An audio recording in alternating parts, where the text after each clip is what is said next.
everyone, and it's Kate here for a Casual Friday Reads. I hope everyone is having a good week and you're looking forward to your weekend reading. And unfortunately, this has been an extremely crummy reading week for me. Between a book hangover from finishing The Fires of Heaven, the Fifth Wheel of Time book, which was amazing. But as you saw from my library haul on Monday, I had so much reading I wanted to get to.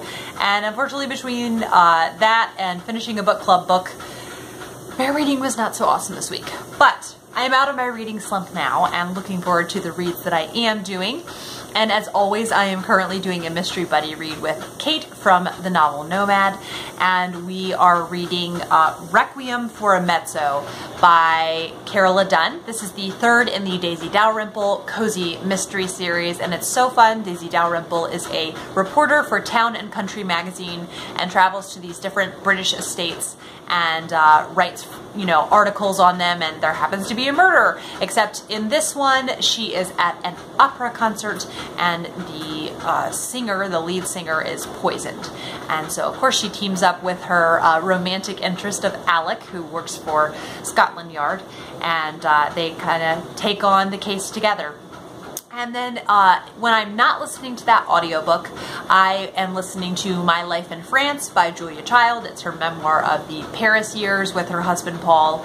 And I've been wanting to read it ever since I watched Julie and Julia years ago, and it was available on Overdrive. And it's I keep hearing people say, and find it to be true for myself, that nonfiction is in fact very easy to pay attention to via audiobook. So then the assorted buddy reads and other things that I am doing this weekend.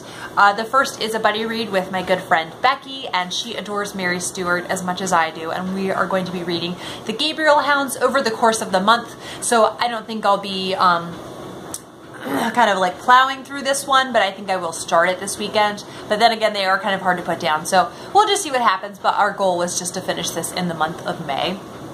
Then continuing on with my spring TBR with a wintry cover, but I consider Angela Thirkle kind of, I crave her in the spring. So this is just in her Barsetshire series, and it was on my spring TBR, like I said, and I want to continue because I've been just really enjoying all the books that I happened to pick. So I think I was able to pick books that I would actually be in the mood for then. And also maybe start a little bit of Frances Burney's Evelina, and another one that was on my spring TBR, and my only other classic that was on there, my only other like older classic. So kind of take this maybe in bits like I did Daniel Deronda. And then one I've decided to start reading maybe a chapter a day over the course of May is What Matters in Jane Austen, 20 Crucial Puzzles Solved by John Mullen, and I saw him speak along with Emma from A Bookish Princess at the Jane Austen Society's Philadelphia branch, their Emma Day that they had, and he was fabulous. He was so great, and so I thought, I don't read much nonfiction, but I think he's an author I could be interested in. And so many fun things. And the next chapter, chapter 3, is what do the characters call each other? So just really fun, specific things that if you're an Austen fan, you will absolutely love it. And then finally, lastly, one that I am reading, I have a big old bookmark in there. Usually my bookmarks aren't that big. I'll grab a smaller one later, is The Unseen World by Liz Moore.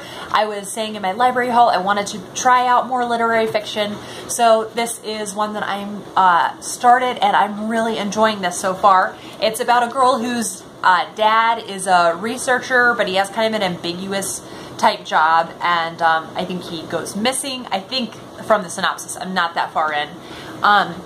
And then, so I'm 46 pages in, and the writing style is actually really reminding me of Ian McEwan in Saturday, whereas Saturday felt very different from Atonement, and it's very simple. It's not showy or flowery, which I do like showy and flowery, but it's just, there's something about it that's very elegant.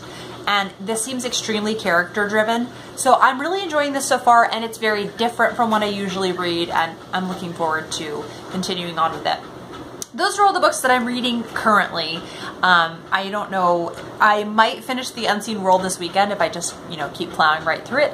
We'll see what happens. But either way, I hope you guys have a lovely weekend, and I will see you soon, very soon, I promise, for my April reading wrap up. I did finally feel like filming today, and then it's very cloudy, so I don't know, we'll see what happens. But I will see you guys for a video soon regardless.